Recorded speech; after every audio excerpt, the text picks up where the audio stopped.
યાનમાં ભાવ વધારાને કારણે સુરત સહિત દેશનો ટેક્સટાઇલ અને વીવિંગ ઉદ્યોગ મુશ્કેલીમાં મુકાયો। આંતરરાષ્ટ્રીય બજારમાં ક્રૂડ ઓઇલના ભાવ વધતા પોલિએસ્ટર યાનના ભાવ ઉચકાયા હોવાનો દાવો છે, જેને લઈ ચેમ્બર ઓફ કોમર્સે ટેક્સટાઇલ મંત્રાલય સમક્ષ રજૂઆત કરી, સાથે ઓનલાઈન મીટિંગ કરી વિવિધ મુદ્દે રજૂઆતો અને ચર્ચાઓ કરવામાં આવી। સ્થાનિક ઉદ્યોગકારોને વ્યાજબી ભાવે કાચો માલ મળી રહે તે માટે પીટીએ, એમઈજી, ડીટીવાય, પીઓવાય અને એફડીવાય પર 1 વર્ષ સુધી કસ્ટમ ડ્યુટીમાંથી મુક્તિ આપવાની માંગ કરાઈ છે।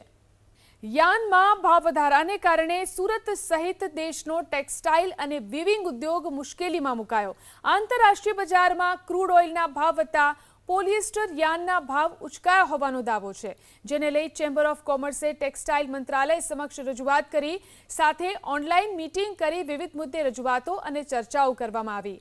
સ્થાનિક ઉદ્યોગકારોને વ્યાજબી ભાવે કાચો માલ મળી રહે તે માટે પીટીએ, એમઈજી, ડીટીવાય, પીઓવાય અને એફડીવાય પર 1 વર્ષ સુધી કસ્ટમ ડ્યુટીમાંથી મુક્તિ આપવાની માંગ કરાઈ છે।